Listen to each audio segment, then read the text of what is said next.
Então eu quis que esse CD estivesse repleto de músicas que pudesse nos ajudar a pensar assim. Que a gente pudesse ficar diante de luzes que clareassem o nosso coração, a nossa consciência. Porque sim, o cristianismo, ele precisa ser reflexivo. Às vezes nós vivemos sem fazer perguntas a nós, não é aos outros não, viu? Às vezes nós até fazemos muitas perguntas para os outros, mas as perguntas que nos transformam não são as que nós fazemos para os outros. As perguntas que são capazes de mudar a nossa vida são aquelas que nós fazemos a nós. E nós precisamos muito sair deste contexto de tanta pressa, dessa rotina reativa, porque às vezes nós somos tão reativos, e você ser capaz de lançar dentro de você um questionamento que possa frutificar e provocar mudanças. Eu acho bonito que aqui no Evangelho de Marcos, há um personagem que Jesus encontra que tinha duas deficiências. Ele era surdo e mudo. Esse homem tinha dificuldade de ouvir e tinha dificuldade para falar. Quase que é uma consequência, né? A deficiência uma complementa a outra neste caso aqui. E eu acho interessante a maneira como Jesus interfere na vida deste homem. Vamos ver. Jesus deixou de novo a região de Tiro, passou por Sidônia e continuou até o mar da Galileia, atravessando a região da Decápole. Trouxeram-lhe então um homem que era surdo e mal podia falar, e pediram que impusesse as mãos sobre ele. Levando-o à parte, longe da multidão, Jesus pôs os dedos nos seus ouvidos, cuspiu com a saliva e tocou-lhe a língua. E olhando para o céu, suspirou e disse: Efatá, que quer dizer, abre-te.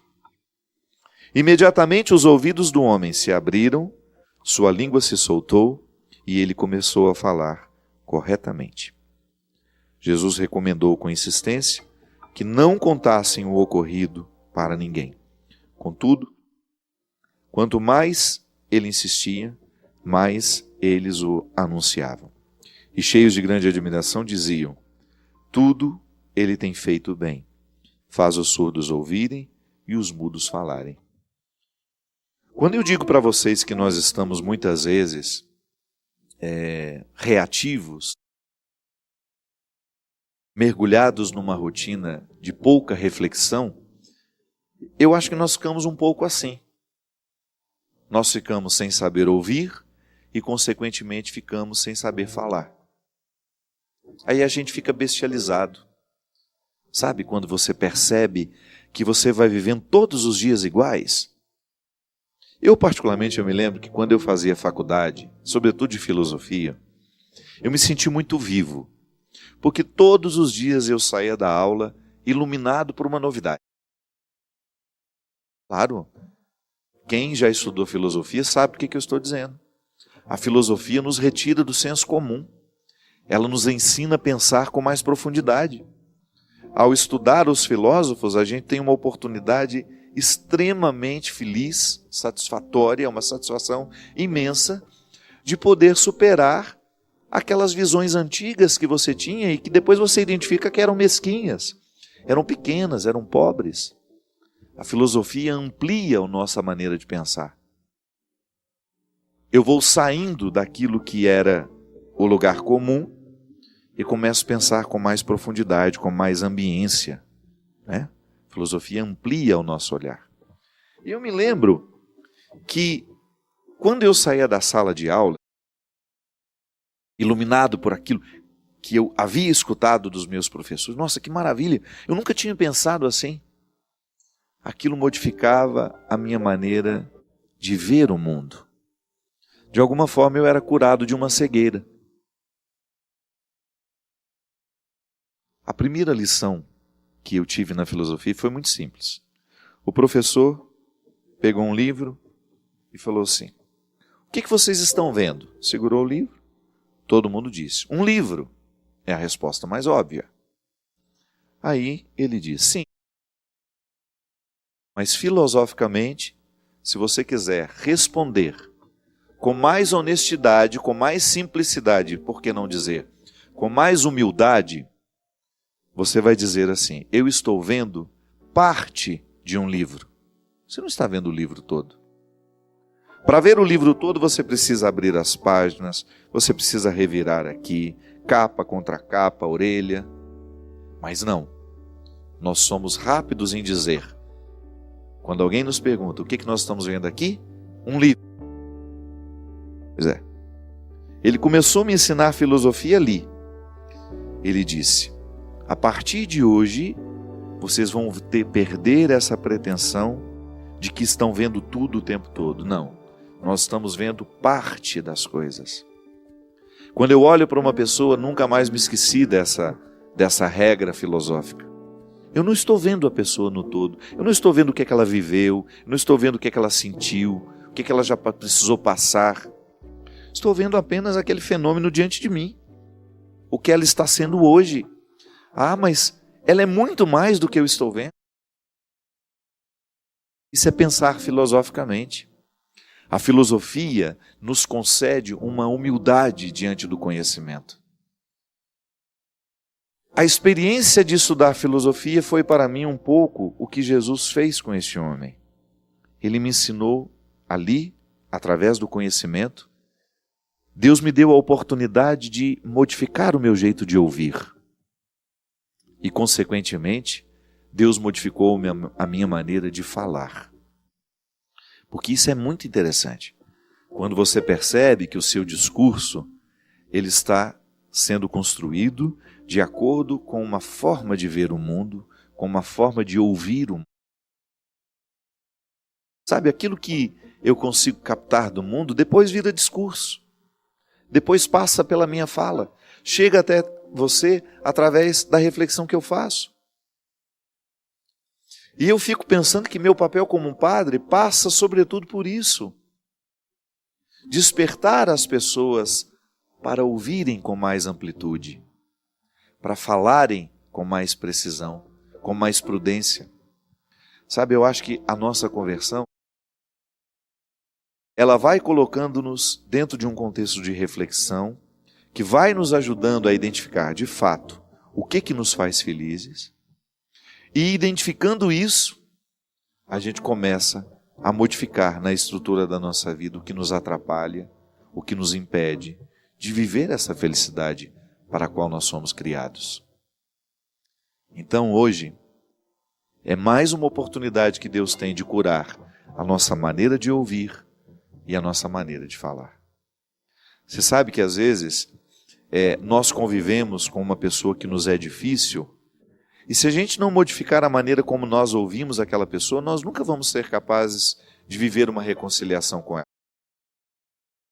Porque nós ouvimos sempre da mesma forma. Nós já estamos com os ouvidos viciados, nós já achamos que ela sempre vem nos dizer a mesma coisa. E motivada pelos mesmos sentimentos, pelas mesmas razões. Quando você abre o coração para deixar que o outro tenha a possibilidade de ser diferente de você, diante de você, você pode até ouvir diferente o que ele lhe diz. Perdoar, às vezes, consiste em ouvir diferente aquilo que você ouve todos os dias. Ou olhar diferente aquilo que você olha todos os dias.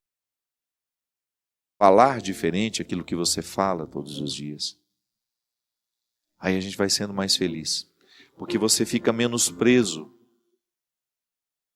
aos seus preconceitos, às suas mesquinharias, aquilo que há de mais raso em você. Não, nós precisamos permitir que Deus nos eleve, que Deus nos faça crescer. O amadurecimento espiritual, a riqueza espiritual, até mesmo para nos ajudar a dar sentido a tudo aquilo que materialmente nós podemos conquistar. A tudo aquilo que você já conquistou, a tudo aquilo que você pode ainda conquistar. Para você ser uma pessoa rica espiritualmente, afetivamente. E aí até mesmo aquele pouco que você já alcançou, pode ser que não seja muito. Fica tão cheio de significados que você se sente rico. Você tem aquela sensação de que já valeu a pena. Você fica generoso, você fica grato com a vida. que é muito ruim quando nós não aprendemos a gratidão. Podemos conquistar tantas coisas e ainda assim não estamos satisfeitos. Por quê?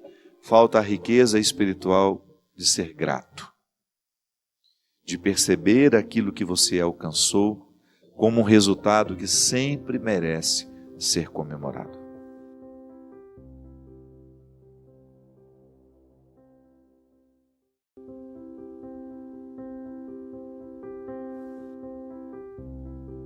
Eu me lembro daquela cena do filme Titanic, quando aquelas mulheres estavam no barco, no bote, que era para ter muito mais pessoas, e elas escolheram ir logo no início e largando as pessoas para trás, porque elas estavam com medo de que aquele bote ficasse cheio. A personagem, que eu não me lembro o nome da atriz, uma atriz que tem uma presença muito marcante no filme, ela diz assim que, enquanto ela via o navio afundando, e aquele bote ainda com espaço para pessoas, e eles não voltaram, porque algumas pessoas que estavam no bote gostariam de voltar para buscar mais gente, mas a maioria não quis. Então ela tem uma cena no filme, eu não me lembro exatamente a frase que ela diz, mas ela se reporta a um perdão que nunca chegou para ela, pelo fato de não ter voltado para buscar quem ainda precisava dela. Um perdão que nunca chegou. Digamos que essa mulher tenha confessado que isso fosse real, dentro daquele contexto do naufrágio, que o naufrágio foi real, mas digamos que ali, naquele momento, em que alguém dentro daquele bote, que caberia ainda mais 20 pessoas, mais 30 pessoas, tenha se sentido incomodada com a atitude de não voltar para buscar, tenha contado isso a um padre, e foi absolvida pelo pecado. Só que recebe-se o perdão de Deus, mas tem uma dimensão humana desse perdão, minha gente, que se a gente não encontra, é como se o perdão de Deus não provocasse dentro de nós as consequências. Sabe? É como se eu ficasse privado de um desdobramento daquele perdão recebido. Porque o ser humano, em última instância, ele sempre vai querer essa coerência pessoal. Isso é um fruto da conversão em nós. Pode observar, quanto mais você mergulha em Deus, quanto mais honesto for o seu processo de fé, maior vai ser o seu desejo de ter uma coerência pessoal. A coerência que dá liga à nossa vida. Quando você percebe que você está costurado por dentro, você está alinhavado a uma convicção e que as suas atitudes estão alinhavadas a esta convicção. A gente precisa se perdoar todos os dias. É impressionante como nós temos necessidade de perdoar a gente todo santo dia. Por aquilo que a gente não conseguiu, por aquilo que a gente não alcançou. Eu falava aqui no início, né? Eu posso muito bem quebrar a minha dieta, que é um propósito simples na minha vida. Chega no final do dia, a consciência está igual um chumbo. Não é assim? E eu preciso me reconciliar, porque se eu não me reconcilio, eu me esculhambo na minha dieta. Eu relativizo. Eu já comi aquele doce mesmo. É assim que o inimigo vai encontrando brechas na nossa personalidade. Às vezes a gente encontra pessoas que são tomadas pelo diabólico, pelo tanto de brechas que essas pessoas foram abrindo na sua vida para que o diabólico crescesse. Isso nos acontece, minha gente, através de coisas muito simples. Quando nós relativizamos um valor para nós, é um valor, aquilo é uma preciosidade para mim. Se a gente relativiza, aquilo provoca um estado de incoerência. E essa incoerência vai infelicitando a gente. Uma pessoa incoerente é uma pessoa infeliz, sim. A incoerência gera infelicidade. Então, quando eu busco esse perdão de Deus, e naturalmente faço alguma coisa para que o meu pecado seja também perdoado por mim, Porque Deus perdoa sempre. Deus perdoa sempre. Nós acreditamos na misericórdia divina, que comporta justiça, claro. Mas essa misericórdia não é negada a ninguém. Não há pecado nessa vida que não possa ser perdoado, desde que o coração humano esteja disposto ao recomeço. Que Deus não pode fazer a obra sozinho. E é por isso que o sacramento da penitência tem o poder de transformar uma vida quando levado a sério. Quando você conta ao Padre os seus pecados, os seus erros, você recebe dele a absolvição. E quando você sai dali com o desejo de reconciliar-se consigo e com os outros, a experiência está completa. Ela abrangeu todas as dimensões da sua vida.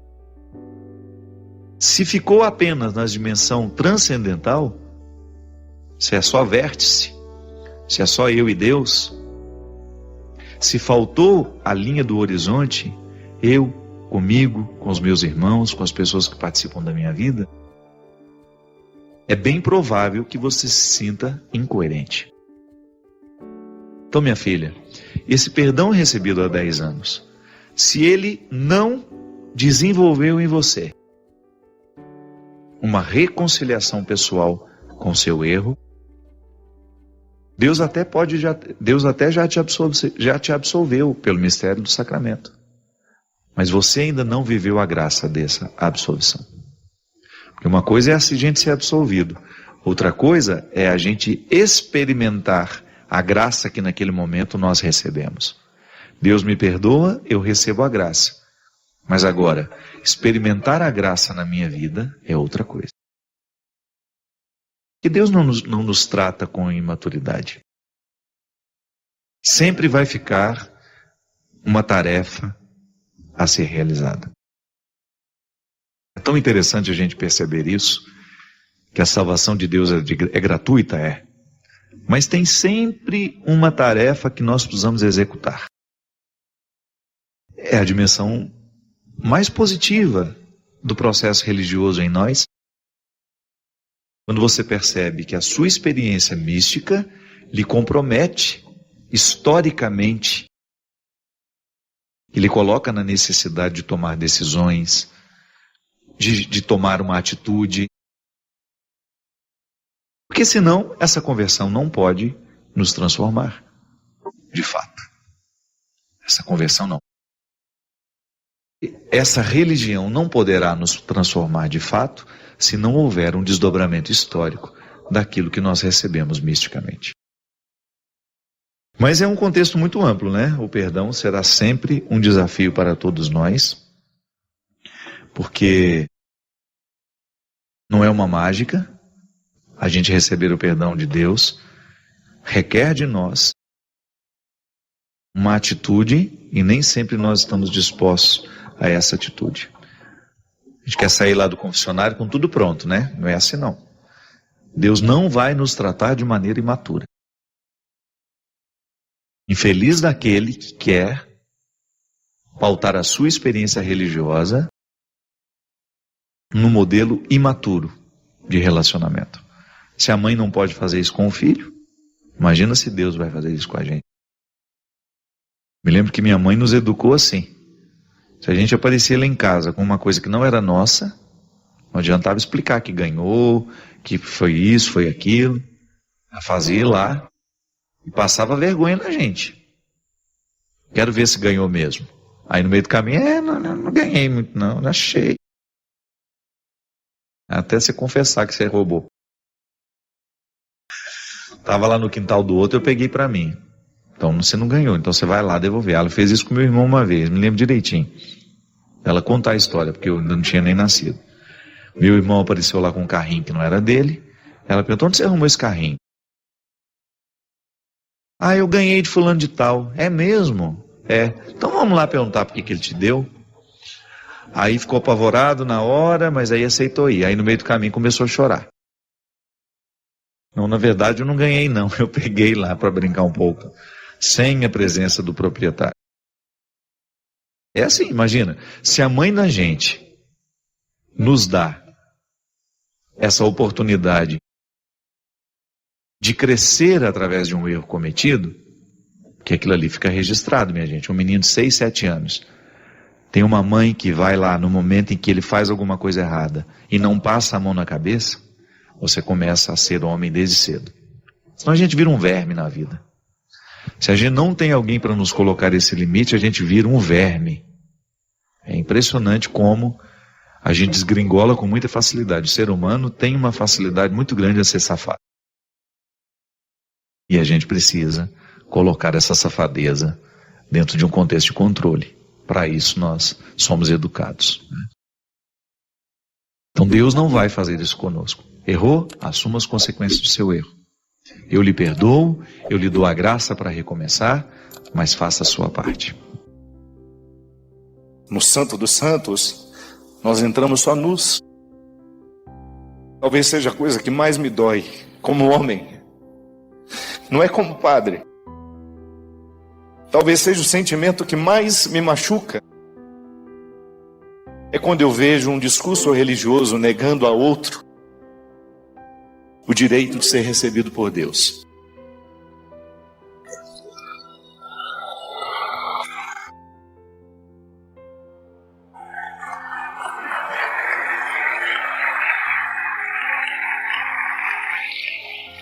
Porque eu olho para aquele que me traz aqui.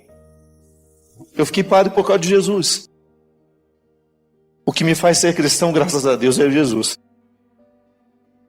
É olhar para o seu jeito de viver, para o seu jeito de pensar e descobrir que faz sentido para mim. Faz sentido para mim. Se hoje eu deixasse de ser padre, se eu fosse expulso, eu continuaria cristão. E eu não mudaria uma palavra do que eu tenho dito. Porque faz sentido. E para mim o especial é perceber que o sentido que eu percebo dentro de mim está alinhavado pelas Escrituras. Jesus não dispensou ninguém que fosse honesto, minha gente. O único que foi com uma resposta um pouco estranha foi aquele menino que trouxe um monte de diploma para ele. Que o Evangelho chama de jovem rico. Que riquezas eram essas? Todas as que impediam de chegar ao Santo dos Santos, que é aquele lugarzinho estreitinho dentro do templo, onde só os sacerdotes tinham o direito de entrar uma vez por ano, era o lugar privilegiadíssimo do encontro, e que é ressignificado por Jesus no momento em que ele encontra com a samaritana. Aquela mulher estava privada, ela era rejeitada, ela tinha uma cultura de rejeição dentro dela. Ela era rejeitada por ser mulher, ela era rejeitada por ser samaritana, era rejeitada por ter uma vida absolutamente incorreta. E Jesus diz para ela: se quiser, você não só pode entrar dentro do templo, você pode entrar ao Santo dos Santos. É o lugar mais especial. Ele não usou essas palavras para ela. Mas você deduz que o que ele estava sugerindo para ela era isso. Livre-se das rejeições que os outros colocaram dentro de você. Livre-se das rejeições culturais, livre-se das rejeições religiosas, de tudo aquilo que foi um discurso desonesto, que não compreendeu quem você era, porque foi feito a partir de um homem ou de uma mulher que também não compreenderam quem eles eram. Seja honesto. Quando for evangelizar alguém, quando for evangelizar os seus filhos, seja honesto. Olhe-se. E também encontre essas rejeições que estão tão arraigadas dentro de você. Sim, todos nós aqui, de alguma maneira, um dia, foi nos colocada essa compreensão tão equivocada. Deus tem dificuldade com você, viu? Por isso.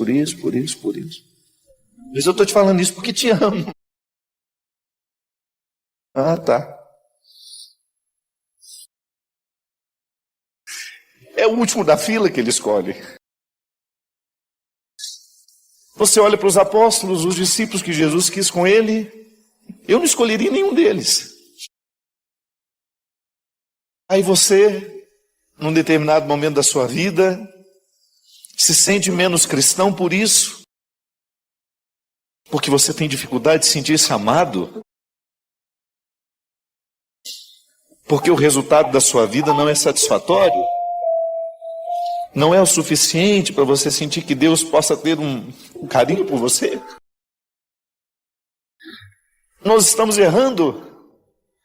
Em algum lugar nós estamos errando terrivelmente. Porque se nós provocamos isso nas pessoas, se nós estamos colocando uma indisposição entre elas e Deus, de alguma forma nós estamos errando na construção dessa palavra, na construção desse discurso. Eu não sei o que restou de você. Eu não sei quantos anos você tem de cristianismo. Eu não sei quais foram as batalhas que você precisou enfrentar, quantas pessoas olharam com desdém para você, quantas pessoas ainda olham nos dias de hoje não acreditando na sua luta. Eu não sei quantas pessoas olharam com desprezo para você pelos erros que você havia cometido ou pelas próprias escolhas erradas que você fez, não sei. O que eu sei é que se você não colocar essa rejeição sob comando, você ficará privado de saber o quanto Deus ama você. Ele troca reinos. A palavra diz isso. Troca reinos. Dispensa toda e qualquer riqueza para ficar com você. Eu não tenho direito de mudar uma linha desse evangelho. Então, se eu estou errado, eu prefiro errar ao lado dos que hoje são rejeitados. Se eu estou errado,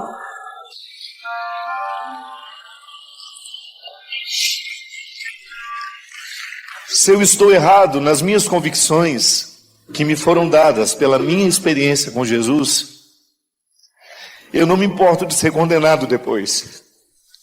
Porque essa condenação em vida eu não quero viver. Saber que em nome de Deus eu desprezei alguém.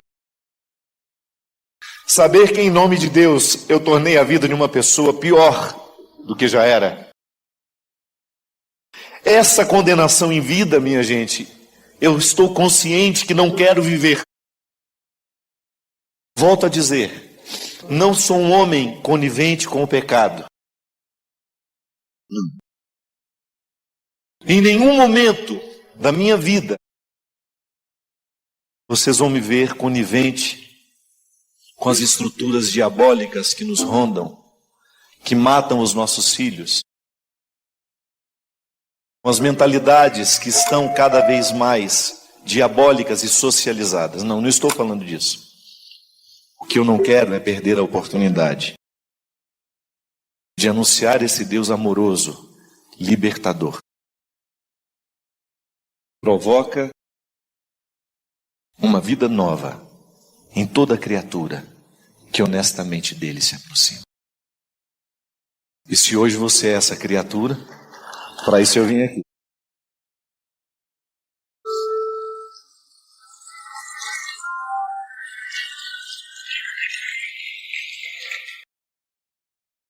Você pode ter certeza,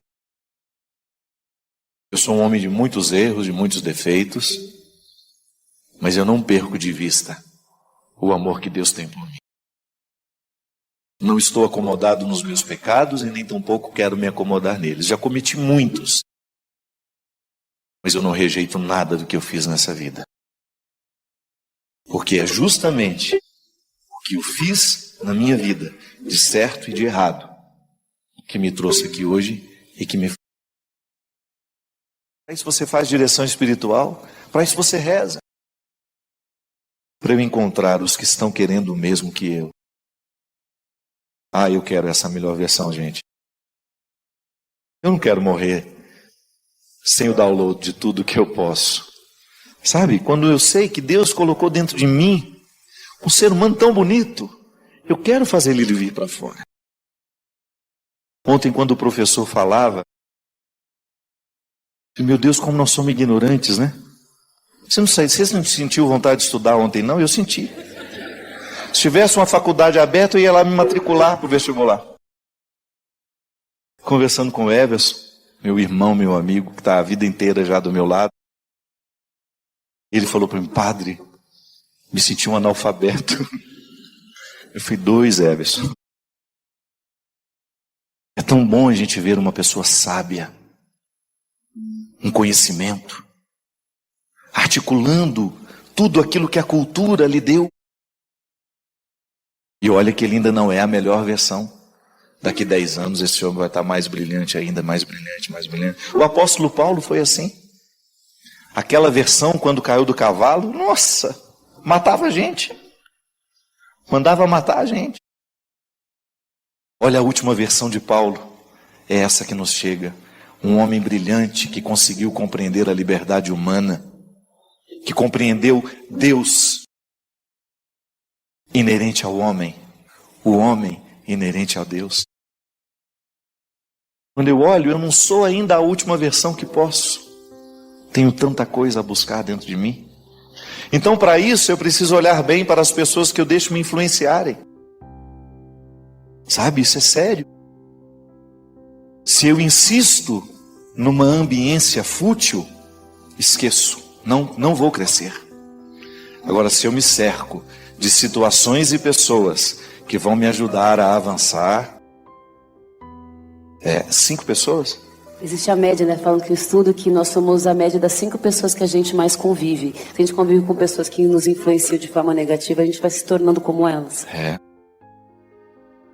Sério isso, não é? Quem são as suas 5 pessoas?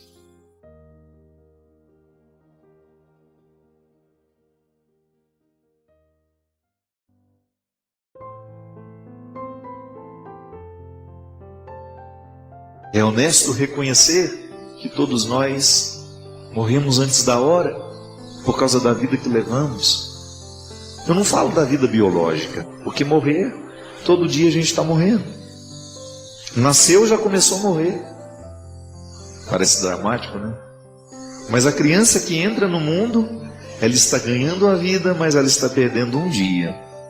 Se ela tem 2 dias, já são 2 dias a menos de vida.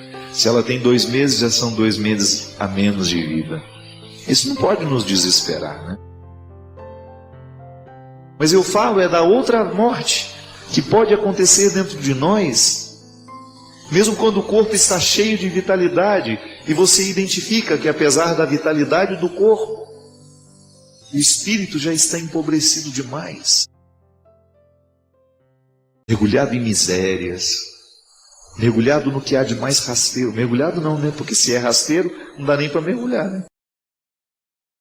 Nessa cultura que nos nivela tão por baixo, meu Deus. Porque a dor é a mesma, minha gente. É a mesmíssima. Dói no rico, dói no pobre, dói no preso, dói no livre, dói no amado, dói no odiado. As realidades humanas são sempre as mesmas. Nós carecemos das mesmas coisas.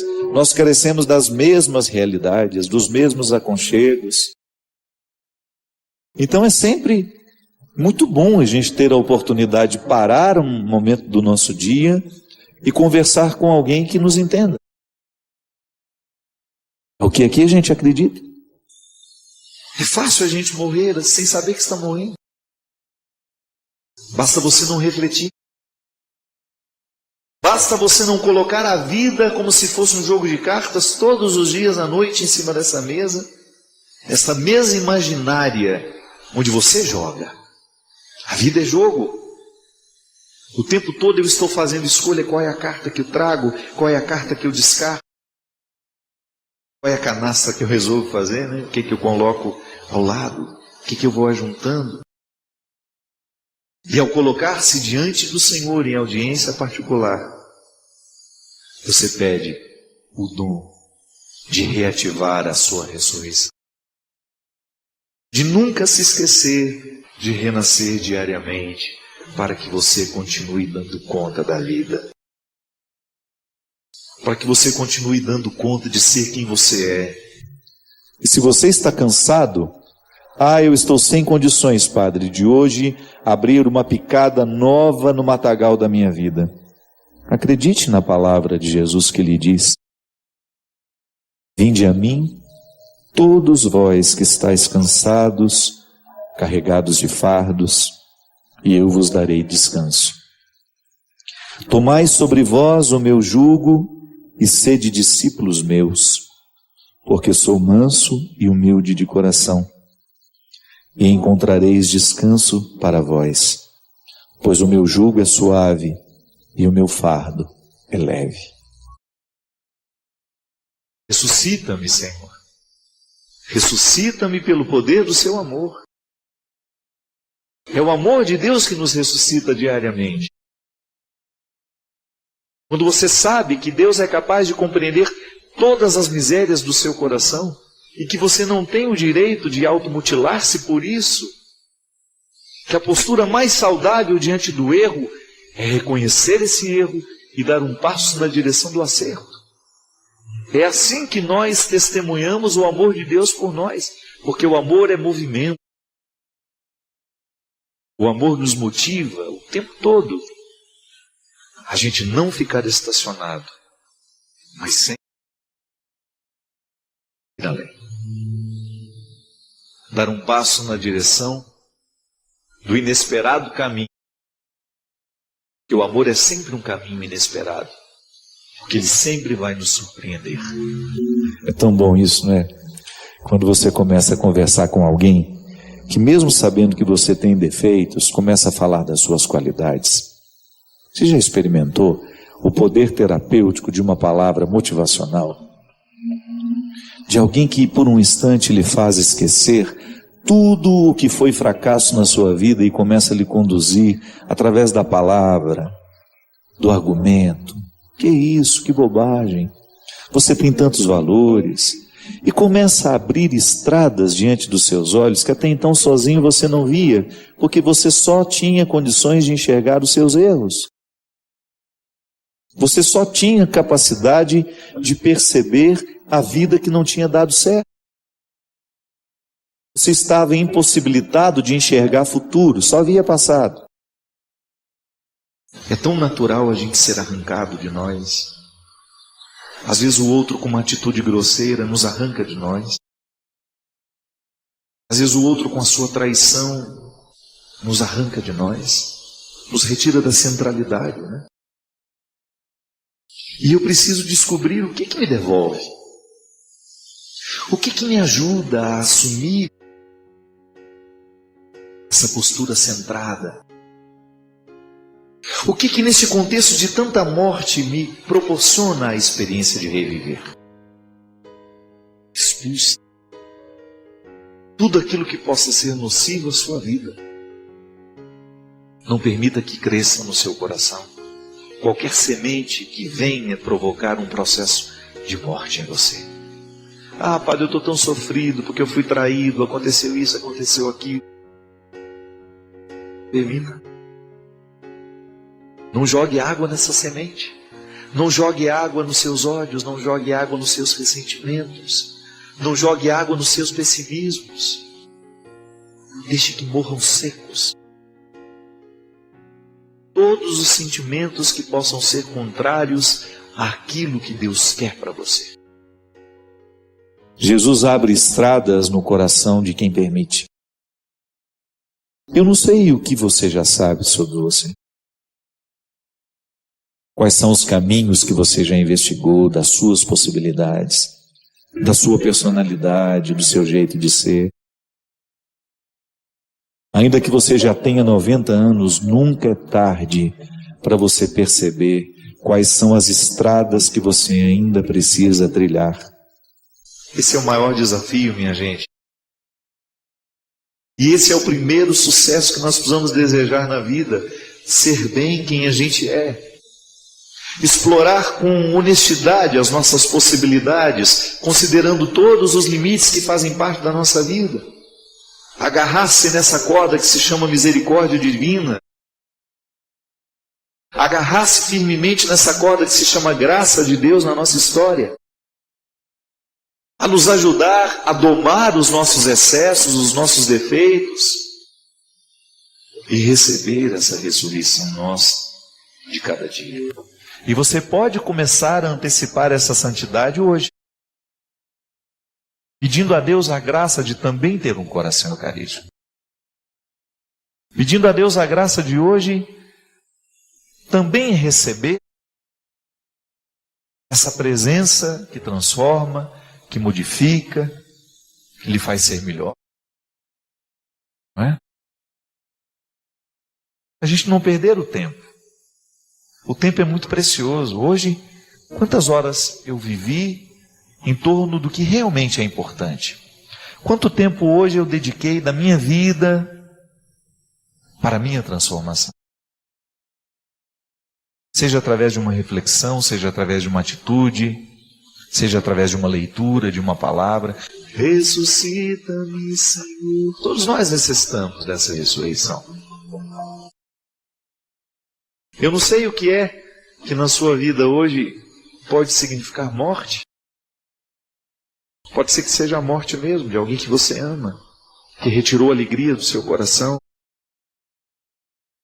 Pode ser que seja uma decepção que esteja aí, doendo tanto no coração. Pede a Deus hoje que venha lhe ressuscitar. Peça a Deus hoje que venha lhe ajudar a atravessar esse mar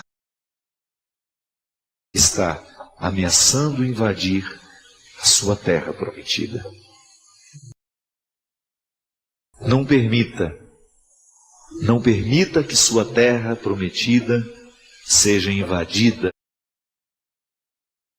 Esse é o jugo. Ser verdadeiro, carregar a vida, ostentar a vida, defender a vida, é um jugo nos dias de hoje, neste mundo que está cada vez mais avesso e indisposto à vida. O jugo de Jesus é este, é você ser verdadeiro, é você ser honesto, é você não abrir mão de tudo aquilo que promove a vida nos dias de hoje. Mas tem uma coisa, quando nós assumimos esse jugo, Ele mesmo nos liberta. É o jugo que nos liberta. Quando eu sou capaz de fazer uma parceria com a vida, uma parceria com a verdade, uma parceria com a justiça, todo esse jugo que é do Cristo começa a me aliviar, porque Ele vai me despindo de tudo aquilo que até então me impedia de ter condições de viver o jugo que é do Cristo. É a oportunidade de você ser livre, de testemunhar o Cristo. Isso é a nossa terra prometida hoje.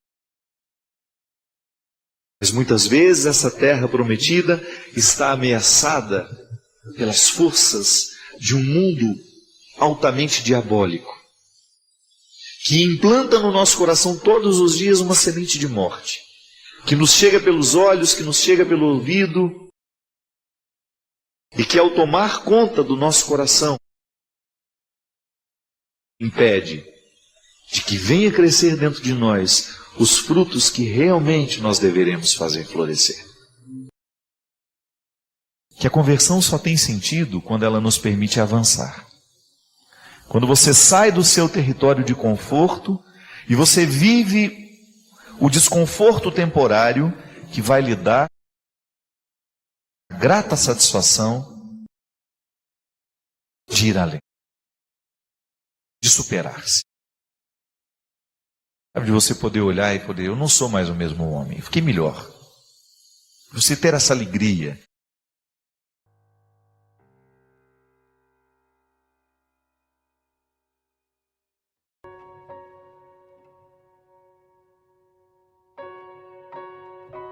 Quantas vezes nós perdemos a fé em Deus porque Deus não fez o milagre como nós queríamos? Mas cuidado, às vezes o verdadeiro milagre você ainda não viu. O verdadeiro milagre não era a cura daquela pessoa. Eu sempre tenho isso em relação ao Padre Léo. Padre Léo, todos nós rezamos pela cura do Léo. Quem não rezou pela cura do Léo? Todos nós rezamos. A gente apressadamente poderia dizer, a cura do Léo não aconteceu. Não aconteceu como nós pedimos. Concorda comigo? Ele não viveu, ele não sobreviveu ao câncer. Mas e o que aconteceu no coração do Léo durante o processo da doença dele? Você não acha que a sua prece chegou aos ouvidos de Deus e que Deus curou o Léo da melhor forma como ele precisava ser curado antes de deixar esse mundo? Minha gente, é muito relativo. Viveu 20, viveu 30, viveu 50, viveu 40. Nós somos muito apegados. Nós somos muito apegados à realidade concreta, carnal, material. O Padre Léo faz uma falta danada na evangelização do Brasil. Eu concordo. Faz falta na minha vida.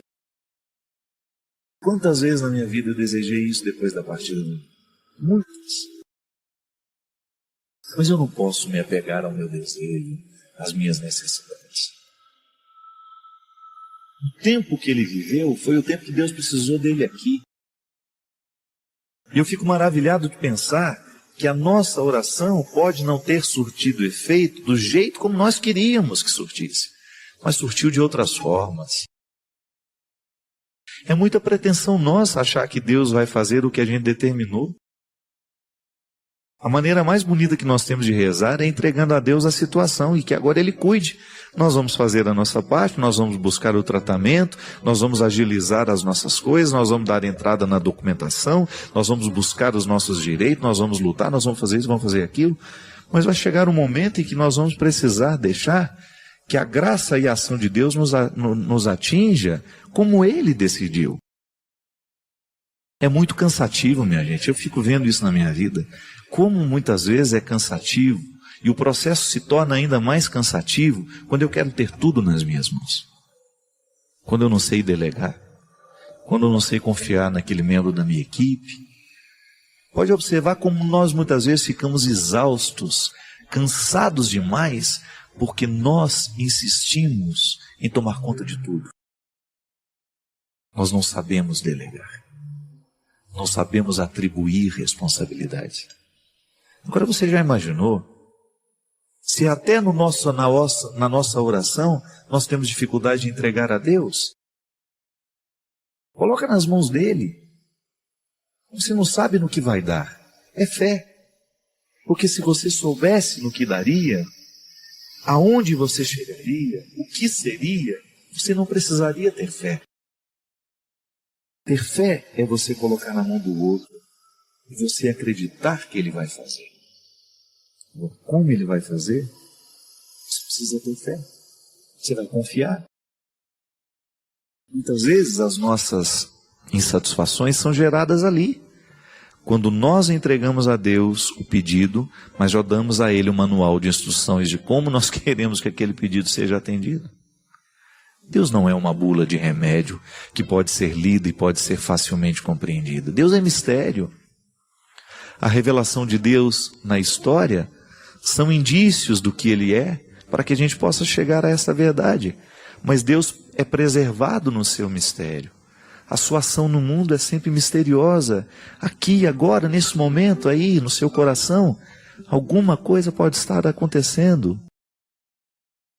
Algum milagre pode estar sendo realizado agora, porque você resolveu deixar Deus agir. Pode ser que você esteja nervoso demais, preocupado demais com o que vai ser, com o que vai acontecer. Pode ser que você esteja desperdiçando muitas energias. Pode ser que você esteja rezando por uma pessoa e você esteja apavorada porque essa pessoa pode morrer a qualquer momento. Pode ser que você esteja com medo de perdê-la. Confie. Deus está do seu lado, não se sinta só nessa hora.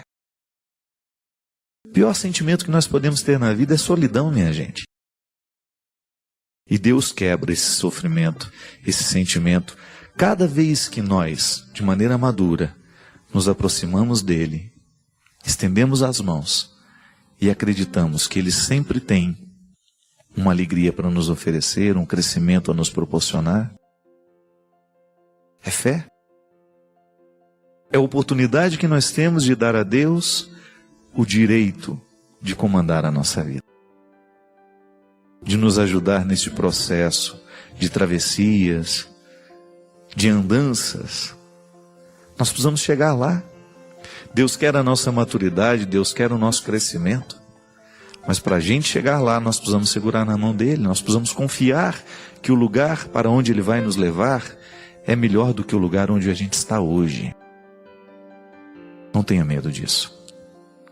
Coloque-se nas mãos de Deus, coloque as realidades que você acha que estão pesadas demais sobre você, Confie.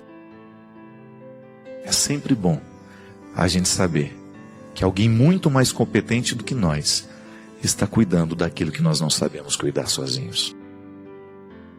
Isto é Deus. Muito mais competente do que nós. Porque só Ele sabe o que verdadeiramente pode fazer feliz o nosso coração. E eu desejo poder lhe encontrar assim, nesse processo de luta. Cada um lutando no seu tanto, né? O seu canto, o seu tanto, naquela parcela de luta que a vida nos pede. A luta modifica, né? Há dias em que você vai ter que lutar contra você mesmo. Aliás, eu cada vez me convenço mais, se existe alguém que pode verdadeiramente nos destruir na vida, somos nós. Porque nós é que damos as regras. Nós é que ditamos as regras. Ah, padre, não é bem assim. Venha viver aqui em casa para ver. Não. Quando você vai para viver as regras com os outros, você leva as suas regras pessoais. É dessas que eu estou falando. Porque quando nós temos as regras particulares modificadas, de maneira que a gente esteja sempre agindo em benefício para o nosso crescimento, para as nossas superações, vai ser muito mais fácil lidar com as regras do grupo. É por isso que a conversão é, antes de qualquer coisa, um acontecimento pessoal.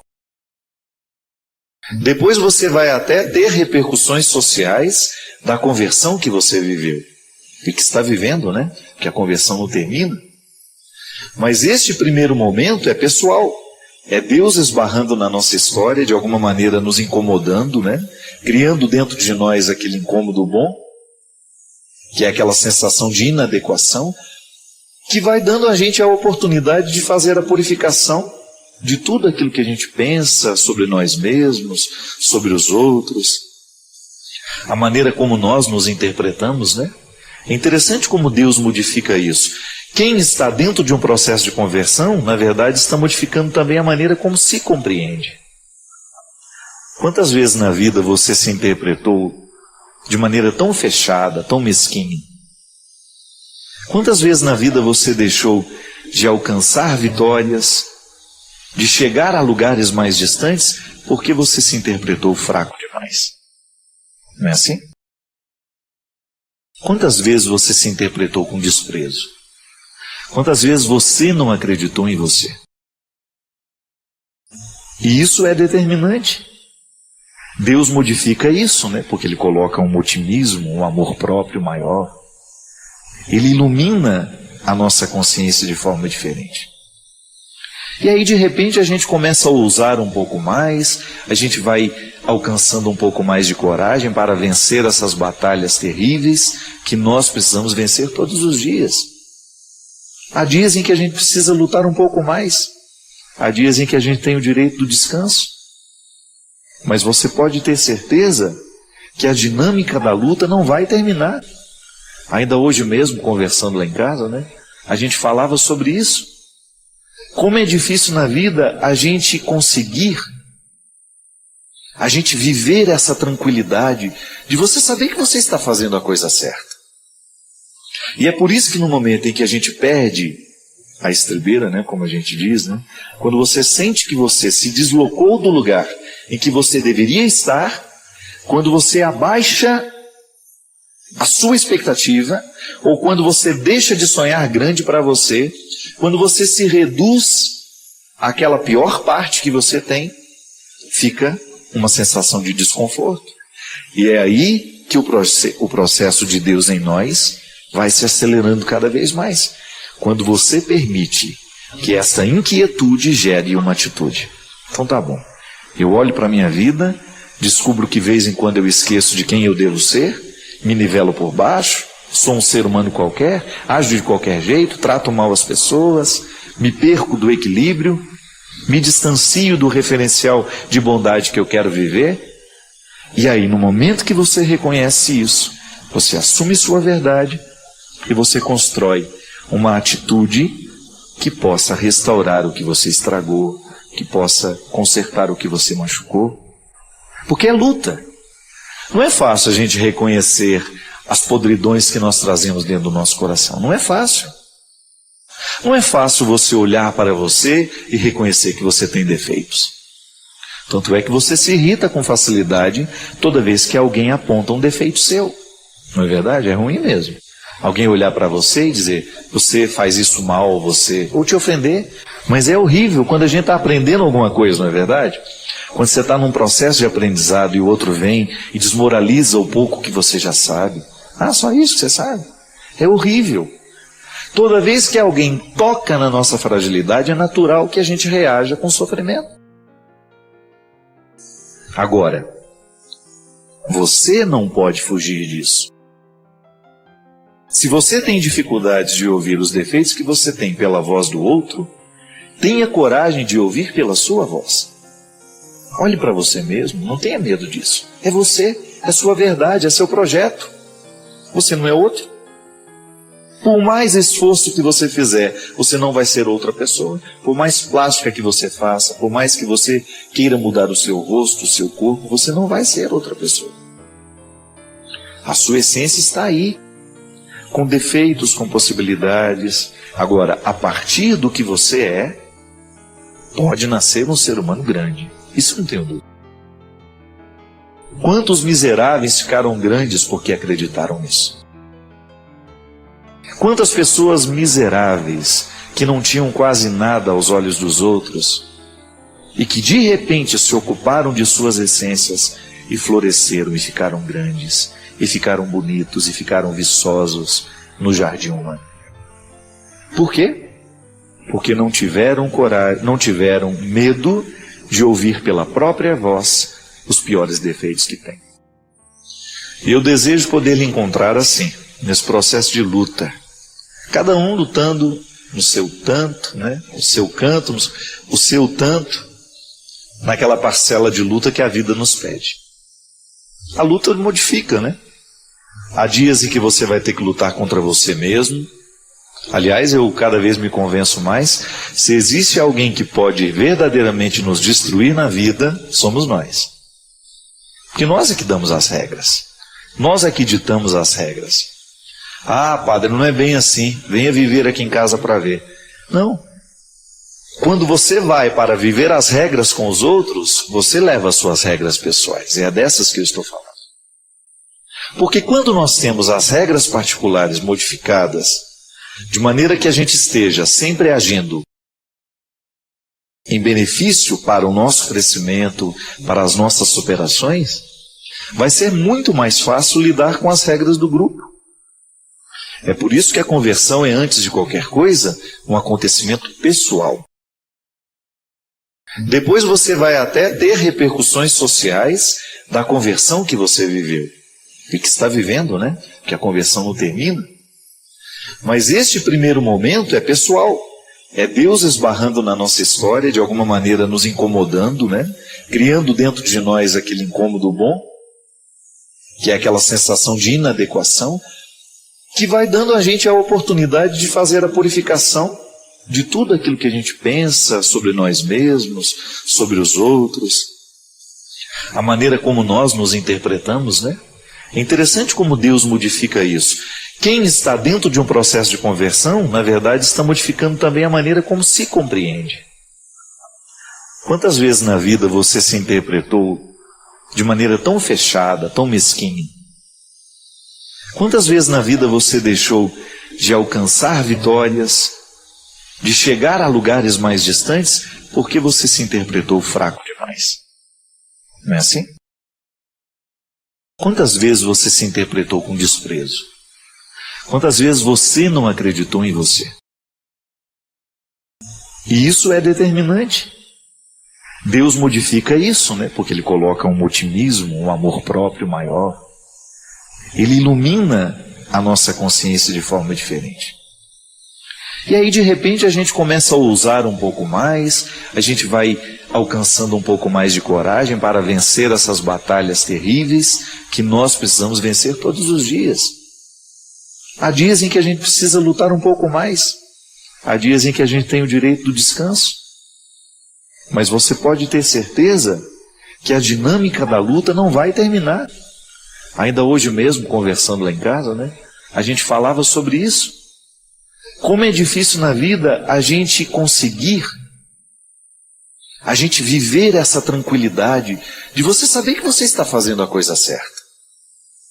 E é por isso que no momento em que a gente perde a estribeira, né, como a gente diz, né, quando você sente que você se deslocou do lugar em que você deveria estar, quando você abaixa a sua expectativa, ou quando você deixa de sonhar grande para você, quando você se reduz àquela pior parte que você tem, fica uma sensação de desconforto. E é aí que o processo de Deus em nós vai se acelerando cada vez mais. Quando você permite que essa inquietude gere uma atitude. Então tá bom. Eu olho para a minha vida, descubro que de vez em quando eu esqueço de quem eu devo ser, me nivelo por baixo, sou um ser humano qualquer, ajo de qualquer jeito, trato mal as pessoas, me perco do equilíbrio, me distancio do referencial de bondade que eu quero viver. E aí, no momento que você reconhece isso, você assume sua verdade e você constrói uma atitude que possa restaurar o que você estragou, que possa consertar o que você machucou. Porque é luta. Não é fácil a gente reconhecer as podridões que nós trazemos dentro do nosso coração. Não é fácil. Não é fácil você olhar para você e reconhecer que você tem defeitos. Tanto é que você se irrita com facilidade toda vez que alguém aponta um defeito seu. Não é verdade? É ruim mesmo. Alguém olhar para você e dizer, você faz isso mal, ou te ofender. Mas é horrível quando a gente está aprendendo alguma coisa, não é verdade? Quando você está num processo de aprendizado e o outro vem e desmoraliza o pouco que você já sabe. Ah, só isso que você sabe? É horrível.